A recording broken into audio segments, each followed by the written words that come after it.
So there was a paper from 2014 that faced some criticism testing theories of American politics, elites, interest groups, and average citizens.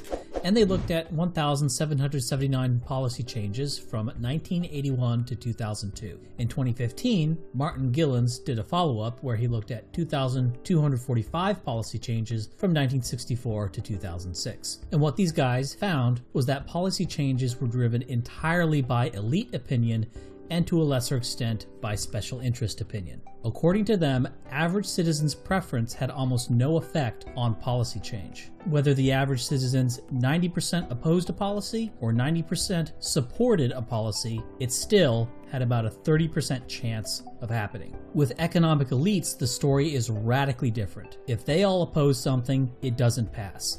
If they all support it, it'll have a roughly 60% chance of getting passed. For interest groups, the important effects are around the middle, when interest groups began to net support a change. There were, of course, rebuttals to this. The main criticism was that median income Americans won 47% of the time. And as far as I'm aware, this is true, and Martin Gilens did not challenge this figure. But how can this be the case, and at the same time, this graph showing no apparent impact of average citizen opinion? How can this also be true? Well, the reason for this is thresholds. If 51% of average Americans support X and 49% of elites also support X, and X gets passed, then that's coded as the average citizens overpowering the elites, because the elites net oppose that. On the other hand, if 25% of average Americans support Y, but 75% of elites support Y, and then Y gets passed, that's then coded as the elites overpowering the average Americans, so that's one win for them. So, given these two events, it's 1 and 1, right?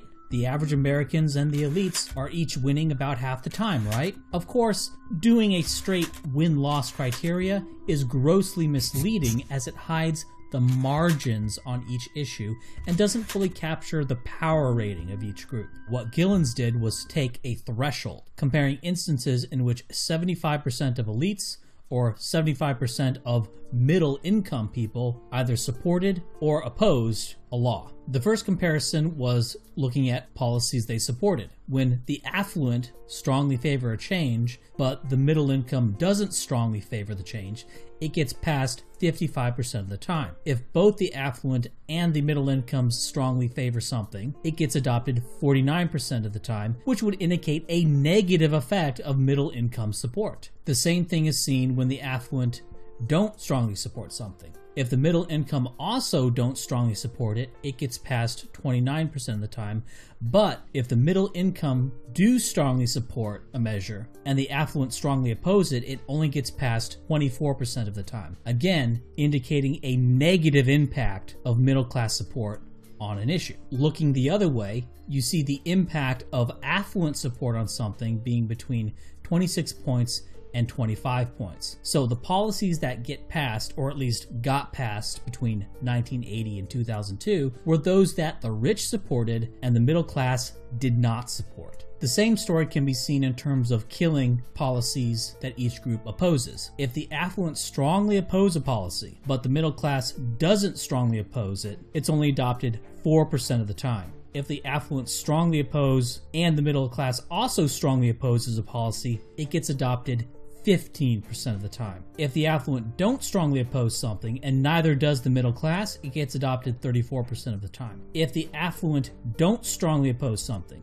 but the middle class does strongly oppose it, it gets adopted 40% of the time. Again, indicating a negative impact of middle class preference on policy that gets adopted. A follow-up was done in 2015, which expanded the number of policy changes analyzed to 2,245 and the year range to the years 1964 to 2006, and there was no significant difference in the results. Now, this finding made a bit of a splash at the time, back in 2014, but then just kind of went away. People forgot about it and went back to electoral politics, including me. I heard about this paper at the time, I thought it was interesting, but then I just sort of forgot about it. Trump supporters who have been paying attention are actually disappointed that Trump isn't getting his agenda passed, even though Trump's actual policies are pretty popular. So Trump should be getting most of his agenda passed, right? But it's not what the elites want. The elites want a financialized economy, a compliant labor force. But after reading Gillen's 2014, Gillen's 2015, I recalled this other paper I read on how regimes classified as autocracies respond to shifts in public opinion. From elections, information, and policy responsiveness in autocratic regimes, Mike Miller looked at what he classified as electoral authoritarian regimes. These are regimes which have elections and representatives, but the executive operates independent of any other branch. They're functionally a dictatorship, but they have a Congress as kind of an appendix. This unique situation allows for us to see an executive that doesn't have to legally respond to a Congress, but still gets the information of an election, which is salience-weighted public opinion. In Miller's analysis of 269 elections in 86 countries from 1975 to 2004, he found that a 20% loss in legislative seats for the autocrats' party corresponded to a 0.26% increase in education spending and a 0.29% increase in social welfare spending. A 20% increase in the seats of the ruling party corresponded to an increase in military spending of 1.65%. Now, with these countries classed as electoral authoritarian regimes, they're starting with much lower levels of education and welfare spending than the U.S. is at now. So I don't think it would be appropriate to use these metrics as an indicator of policy responsiveness in the U.S. Moreover, the U.S. doesn't have as wild electoral swings as most other countries do, which I think is due to the U.S. really being something like 7 or 8 countries averaged together, with each one of them thinking they're the real America. But with Gillen's, it appears as if there is no effect of popular opinion on policy outcomes in the US. Whereas with Miller, it appears in these electoral authoritarian regimes, the regime is actually more responsive to public opinion than the US federal government. And suddenly I'm reminded of one of Hans Hermann Hoppe's arguments for monarchy. As a politician, you're an actor within a government. You are not intimately tied to the general health of the country. In fact, if you're a senator, you can gesticulate and claim that you had nothing to do with anything bad that happened or anything perceived to be bad happened in the country. Even as president in the U.S., you can say your ability to act was constrained by the Congress or the courts, that you inherited a mess from the other guy, that you only had 4 or 8 years to implement your plan. And maybe it's really true. Maybe there really is no single actor or group of actors that you can blame in the US. The buck doesn't stop anywhere. But if you're, say, Pinochet, and you have total ultimate control over everything going on in Chile, well, if something goes badly, there's no one else to hide behind. You can't blame the Republicans or whatever because you're the only ones in power. In the US, you can pick a side. And then if anything goes wrong, it's either because of the other side, or if your policy was implemented and that went wrong, well, it's because of those lousy Democrats corrupted the policy, or the Republicans crippled Obamacare. It wasn't really what we wanted. There's all sorts of games you can play. The system is sufficiently complicated that you can always find some plausible out. So the buck never stops anywhere.